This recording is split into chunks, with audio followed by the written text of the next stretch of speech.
fumes of gasoline, benzene, and naphtha, when they mix with air, are a powerful explosive. And when they reach an open flame,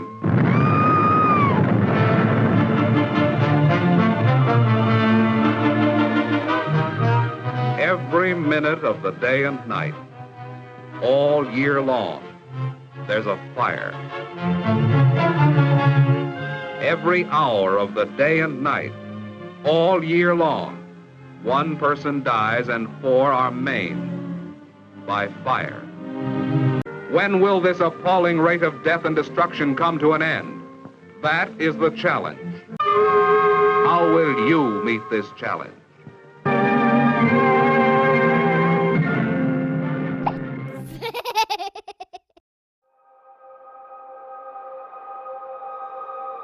You can smoke in your car. It's safe.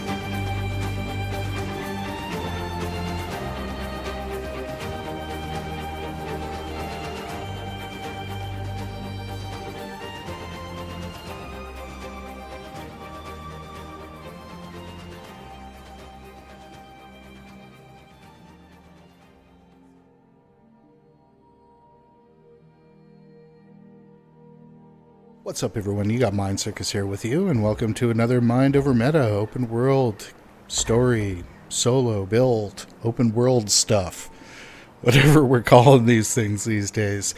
Hey, thanks very much for showing up. And before I get started, if you are new to Guild Wars 2, new to the channel, or just haven't done so yet, I am currently farming likes and subscribes in an effort to build the channel. And any little bit that you guys want to, hook me up with, that would be absolutely fantastic. Alternatively, love to hear it when people hit up the comments down below the videos. So if you want to go ahead and do that, that'd be great too.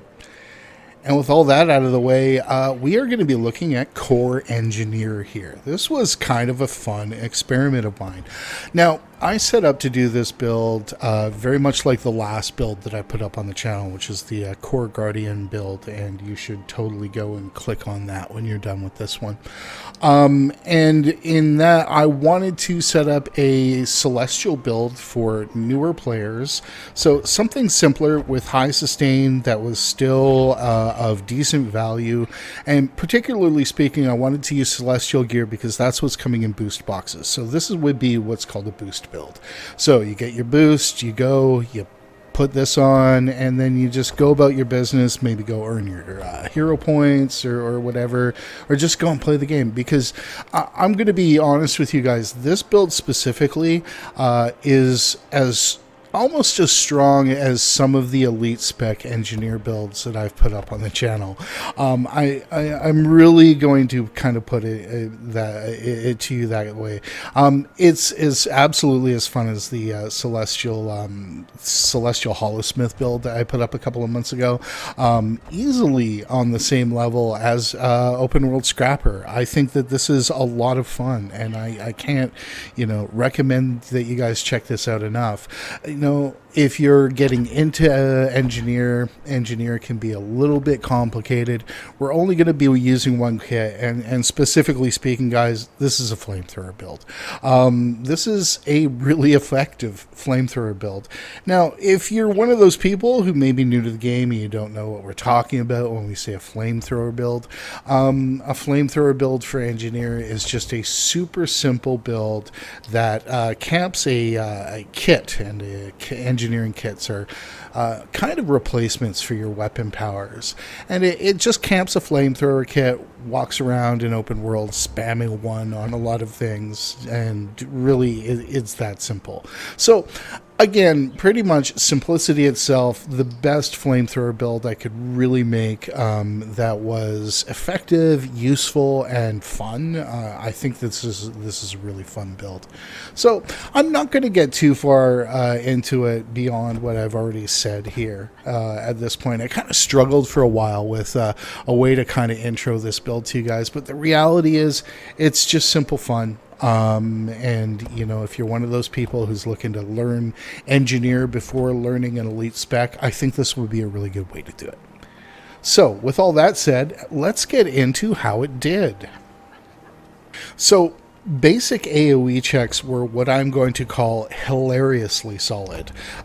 This is, as I mentioned, a flamethrower build. It's got permanent stability. This means that things like the Lake Dark Centaurs are a complete joke. And the reality is that of all the builds I've ever tested in this location on this channel, this core engineer build is probably the best suited for going through here and farming this really high pressure area, which is why I test things here. So in terms of, you know, dishing out a lot of area pressure, it does that. In terms of kind of mitigating things like stuns and knockbacks, it does that. It's a absolutely fantastic build in this scenario. And this goes ahead, you know, when we go to the open world champions, again, you know, something like permanent stability and a decent amount of damage, we can really just sit there and camp a flamethrower, press, you know, 111 on open world champions, and things like the giant and cursed shore, and things like, you know, the brood mother in Frostgorge Sound, or maybe you're camping the champion Skelk in Mount Maelstrom or something like that. This build is absolutely fantastic for this. So moving on to hot hero points, and hot hero points are where I think that this build and a boost build needs to be able to do the best, because not everybody is going out and getting into a hero point train. Some of us are going out and earning these things, you know, on the real, on the regular. And a lot of these, you know, these solo challenges can be really, really hard. And it's important to have a build that can stand up to these things, particularly if you're out there and one of those players whose gameplay loop, you know, consists of soloing these hero points in order to get your hero points to get your elite specs. So the build needed to be super strong here, and it absolutely does. This build has a really, really great level of self-sustain. It's as strong as any other build on this channel, maybe, you know, in the top upper levels of self-sustain.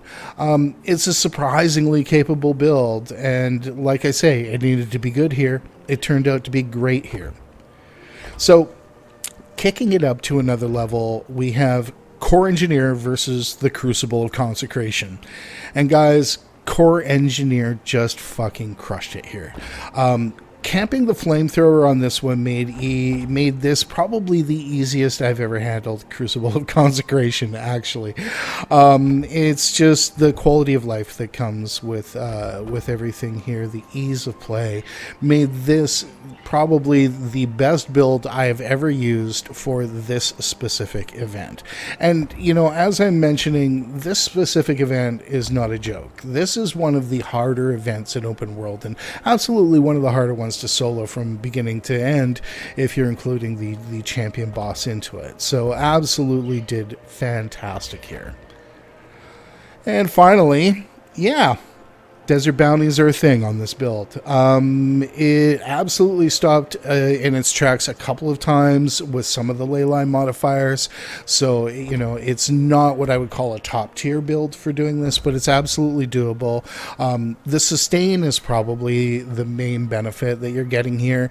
Here's where you're going to notice the damage is capping out, particularly when we're talking about comparing it to the other very high damage builds, things like Scourge, things like Mirage, things like Condi Rev, etc. for open world. You're going to notice this build starts to cap out on its damage in these kind of scenarios. But again, we're talking very much here about fighting above your pay grade. So when we're talking about our general day-to-day kind of you know, open world life, so to speak, this build has everything you need to play comfortably and really make things a lot of fun. So gonna highly recommend it. In terms of the strengths and weaknesses on this build, it's easy. Our number one strength is it's easy, particularly for engineer, particularly for core engineer. There's a certain je ne sais quoi that comes with engineers. Some people love it, some people hate it. And the people who hate it tend to go away from it because they find it overly complex. This is a very, very easy, simple to play build. We'll go over it all in the gameplay section, but really it's like swap into your flamethrower and press 1. And just run around pressing 1. It's one of those really easy kind of brain dead builds to play. The number 2 benefit or strength of this build would be what I think is really, really solid self-sustain. This build is constantly leeching back little bits of health or not leeching, but regenerating bits of health while you are using your flamethrower. Since we're camping the flamethrower, you're just constantly getting life back. We're also going to be leveraging elixirs for some of our sustain. That's going to give us the ability to generate some really, really nice green numbers without having to sacrifice too much. And finally, boost and go. It's very easy to onboard this build. Get your boost done, choose engineer, and get your celestial gear, put it on, and you are good to go. We'll go over the gearing. It's not expensive. In addition to the boost gear, the runes and sigils are nothing that you'll find arcane or hard to pick up on the TP. Again, it's just meant to be the kind of thing that you can get into the moment that you've boosted and you're ready to go and you just want to play engineer with that boost. This is the one to do it. So in terms of the relative weaknesses of this build, the damage caps out a little lower than elite spec builds. So when I say that, over a longer fight, it's not going to perform nearly as well as the Holosmith or the Scrapper builds that I've put up on the channel. And this is, it doesn't have that same expansion power creep. And that's where I'm just going to leave it. There's no way to really get a whole lot more damage out of this specific build. And I don't think it needs it. I think that when you're talking about scenarios where you're soloing the Crucible of Consecration, where you are soloing Desert Bounties, I don't think that your DPS is something that's in question at that point. So we'll just leave it at that. Number 2 is CC. It doesn't have some of the same CC options that other engineer builds may have. This is a function of the build itself. There are absolutely ways to get a whole lot of CC in engineer, but this specific setup doesn't use a lot of it. So we'll keep that in mind. We're going to be relying on a lot of soft CC, and that's also important to keep in mind as well, because juggling hard and soft CC and understanding when to use one and when to use the other is sometimes one of those skills that comes when you are improving with the game. So keep that in mind. The CC may not be where some of the other options that I've put up on the channel are. And finally, I have said it before, I will say it again, I'm sure this build is a little on the expensive side, and when I say that, we are talking about getting into it if you are not using boost gear. So, if you're going in and boosting your tune, you're getting a full set of celestial gear, problem solved. If you want to onboard into this without the boost, then you're talking about a set of celestial gear. Now, I'm going to mention this again. I say expensive, I mean expensive-ish. And the reason why I say that is because stat selectable ascended armor, stat selectable ascended trinkets, stat selectable exotic armor. There are links in the description down below for 2 videos on this channel that you can absolutely go ahead and hit up for some instructions on that. Since we are in Celestial, the ascended trinkets can be ones that are gained with our guild commendations, or the ones that easily drop in T1 and T2 fractals or world versus world, etc. So keep all that in mind, that it's not as awful as you might think to get into celestial gear, and I have put a couple of resources in the description down below. And with all that said, hey, let us now get into the build and gear portion of our entertainment this evening. So, as mentioned, no real mystery what we're talking about here. We are in 100% Celestial gear. Our trinkets are all Celestial. Our armor is all Celestial. You will notice I have one weapon that is not Celestial. Okay, and we'll get into that in a few moments. This is actually a fashion-related thing. I'm not going to front. Okay, so, don't judge me. But the rest is all Celestial. I'm also using Balthazar runes in here. Now, I tested 4 or 5 different rune sets with this. The Balthazar runes did absolutely give me the best bang for the buck, with the added bonus of the fact that I believe that they are less than 9 silver a piece on the trading post. So highly recommend you go and pick some of these up. If we take a look at what the Balthazar runes do, this is a condition damage and burning rune set. Additionally, we'll get extra burn duration and 10% maximum health for the 6 on those. In the pistols, and we will be running pistol, you'll see I'm running one Berserker pistol. I will give you the reason why I'm running the one Berserker pistol on this. I wanted a dual pistol build. I also decided I wanted the skin for True Metal, which is these little shotgun things, and we'll get into that when we get into the fashion wars on this one, but I wanted that pistol skin, so I actually had to go ahead and craft that, and just put it on because I didn't have a second ascended pistol to put in there. So that is the reason why. Ideally, you'd want these both to be Celestial pistols. So we have this in here. I have a Sigil of Strength in this one, and I have a Superior Sigil of Celerity in the other. The Sigil of Celerity will gain quickness for 5 seconds after disabling a foe. And this is a really, really powerful effect that will proc very often, and I highly recommend it.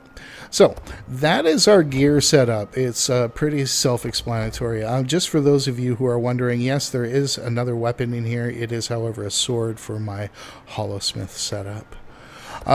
Let's go over here now and check out our engineer build. Core engineer is firearms. Core engineer is alchemy. Core engineer is explosives. Under firearms, we're going to be running chemical rounds, which is a condition damage bonus. Here's the thing. All 3 of these are pretty good. And you could probably get decent kind of results running any of these, but I'm running chemical rounds. I'm running thermal vision, which is gain expertise, increase your outgoing condition damage when you inflict burning.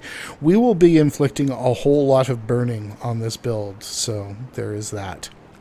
And finally, we will be using Juggernaut. Now, Juggernaut is probably what's going to make this one of the easier builds you will ever play in this game at all.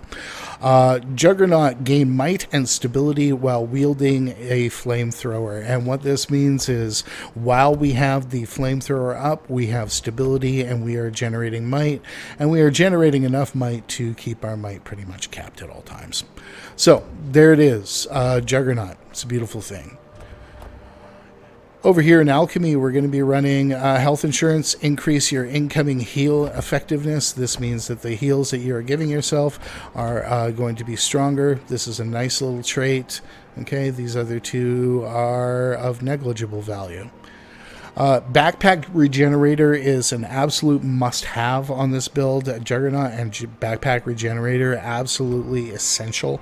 Backpack Regenerator, recover health every second while using an engineering kit. There you go. So that's simple. Every second while you have your flamethrower on, you get back 146 health. And finally, we're going to be running HGH. Elixirs gain reduced recharge, increased durations, and grant might. We will be using a fair number of elixirs on this build. We'll be using Elixir H for our heal, we'll be using Elixir U, and we will be using Elixir B. And if you are at all familiar with the Celestial Holosmith build that I put up, this is the exact same thing that we are running here with the benefits from the elixirs. Now, we'll get into this a little bit more in the gameplay section, but the elixirs are absolutely fun, powerful stuff, and make for some super simple gameplay. Let's look under explosive. Explosives, we're going to get some DPS increases out of here. We're going to be getting a glass cannon, which is strike damage dealt increases when above the health threshold. Hopefully with this build where our health is going to be pretty high at all times. So we're not going to get anything but good out of this. Explosive temper, explosions grant stacking ferocity when they hit. This is a good option. Aim assisted rocket is also a good option here, and so is blast shield. I actually will probably tell you guys to go with aim assisted rocket on this one. And finally, Big Boomer. Deal increased strike damage to foes with a lower health percentage than you. Hitting with it explosions heals you over a few seconds. So again, here we're just talking about DPS increases on this one.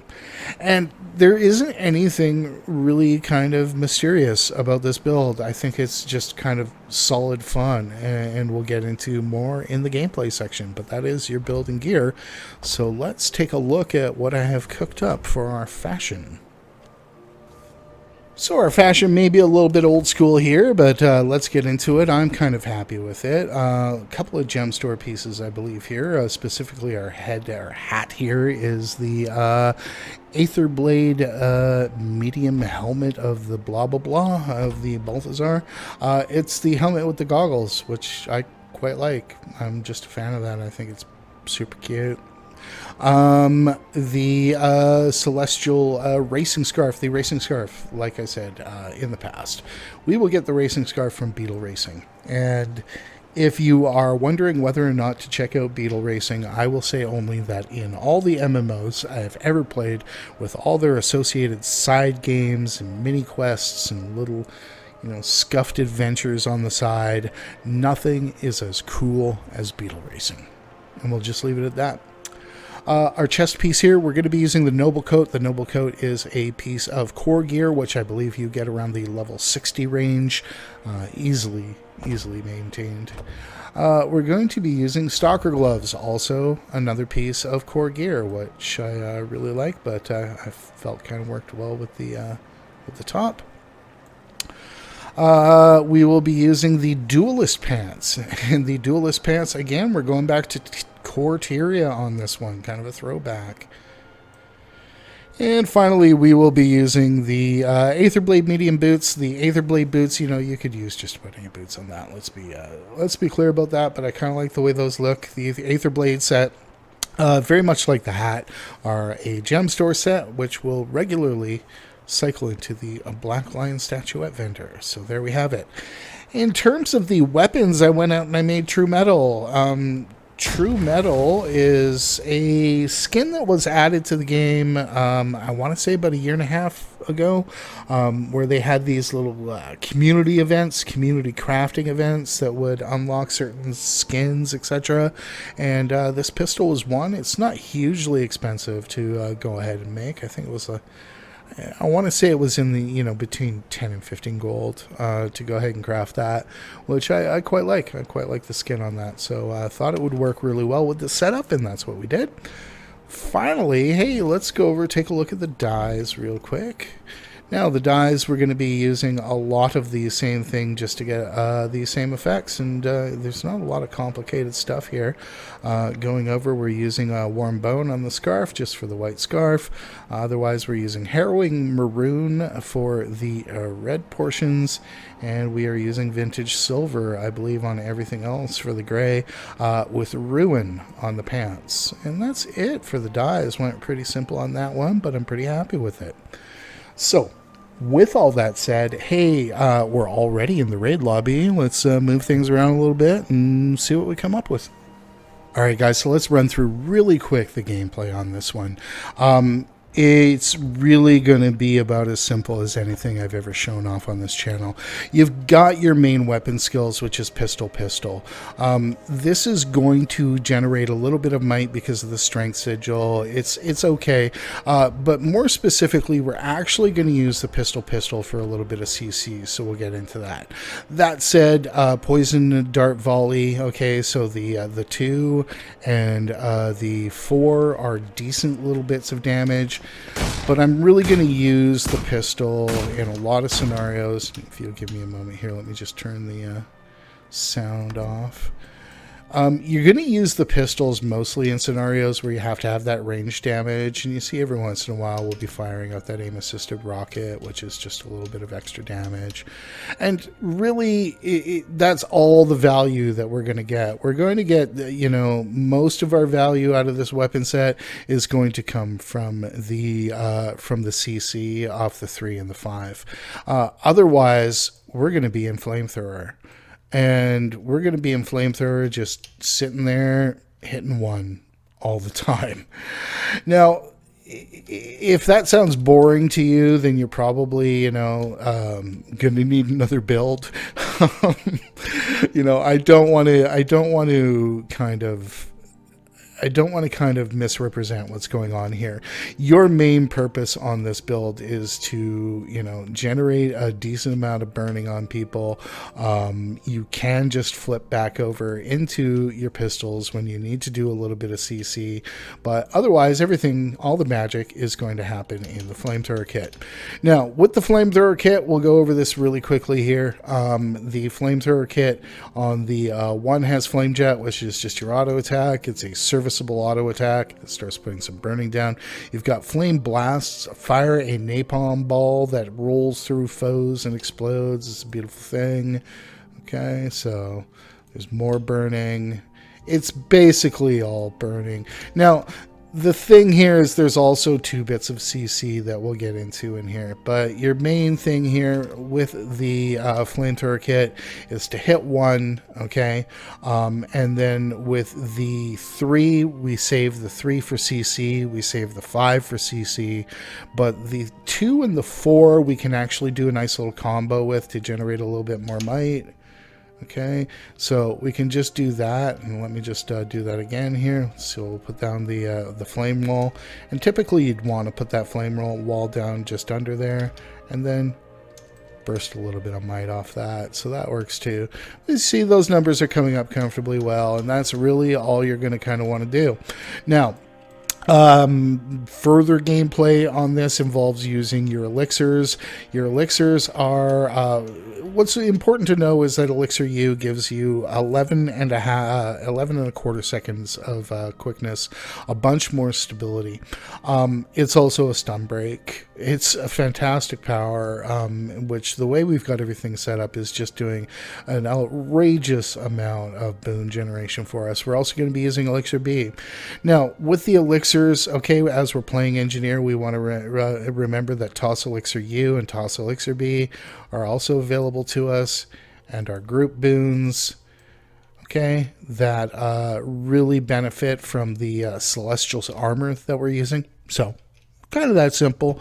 We want to do a little bit extra more burning. We're going to hit incendiary ammo. So really, in order to do the most damage possible, all right, I'm going to hit the incendiary armor. Okay, I'm going to put this down, that down, and then go. And it's kind of that simple. You know, I don't want to paint a bigger, bigger picture than that on it. You know, take the boons before you do it, and there you go. Now, in terms of the sustain on this build has absolutely fantastic kind of passive sustain. Let's take a quick look at that. What I'm going to do over here is come in. Whoops, not self. I'm going to adjust the environment, and I'm going to pulse the arena damage on. Okay, so we've got some damage coming in here at this point. You'll see we'll start to take it, but you'll see we're also generating that back really, really quickly.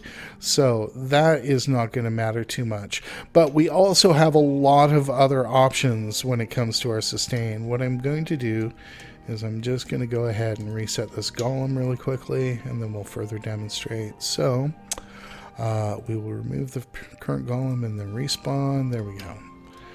So what we have here is a lot of options for sustain. Not only are we getting just our passive sustain from walking around and the way we've traded everything, we have our obviously our heal skill, okay, which is right here, Elixir H. We can take that whenever we want. That's a very serviceable skill for healing. We also have a supply crate. Now, supply crate's going to actually give us a little bit of heal as well when we put that down, but I'm going to save that for when we're talking about CC.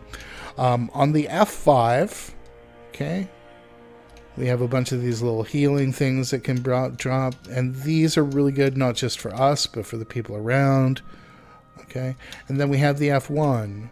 Right, now the F1 is toss Elixir H to grant protection, regen, and vigor. Regen is a very, very powerful healer. So we've got a lot of options for sustain on this build, and it's kind of important to keep those all in mind. Now let's get into the CC portion here. The CC portion, we will look first at the supply crate, which is the main reason I run supplies crate as the elite. Okay, so we'll put the supply crate down, and you can see that is a broken break bar in pretty short order. Okay, we'll wait a couple of seconds for that break bar to come back. We'll explode that, and then we have it. Now, when this comes back, we'll look at the two skills here in the flamethrower kit that we'll use for break bar hate, and that's Air Blast. Air Blast is push back foes. This is another one of those skills that in PvE, if you're not fighting something with a break bar, please don't use it. Just don't. Don't use it. I mean, use it if you're alone, but don't use it when you're playing with other people. It's just, it's a bad thing. So let's hit Air Blast here at this point and take a look at what that does. That's a significant amount of break bar hate right there. We also get some blindness coming off smoke vents. So we can go over here and do that. That's a little bit of soft CC. As you can see, the bar starts coming down that way. Now, if we go into pistol, we've got two more options for our CC, okay? And what we have here is static shot, which is blindness, okay? And you hit it, and that will start to come down a little bit. You see that's slowly moving down. And we also have glue shot. Glue shot is really good CC. It's a really good soft CC, so we can use that in order to take out the break bar. So, you know, super simple setup. I don't really want to, you know, paint a picture where I say the CC is, you know, bad or anything like that. It isn't. It's absolutely average CC. It's just not great engineer CC, which I think, you know, engineers can do a lot more CC than maybe this build is actually set up to deliver. That said, if you're in the situation where you are not comfortable with the amount of CC that you're delivering, all I would do is take Elixir B out and probably throw in the Thumper turret in there. That would be really good, particularly against static targets. And that, my friends, is it. So that really is it, guys. This is my core engineer build for open world story solo purposes or Guild Wars 2 PvE. I really enjoy this. This one turned out to be a huge surprise to me in just not only not being viable, but being a fun, enjoyable experience in and of itself, and that doesn't always happen. So you know, if you're looking to get into NG, here's a good place to start, and I hope you enjoy it.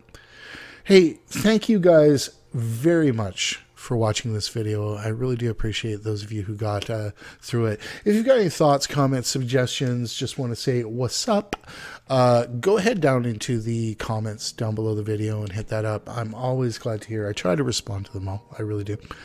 And hey, have fun in game. Min-max your real life. And I'm glad we took this moment.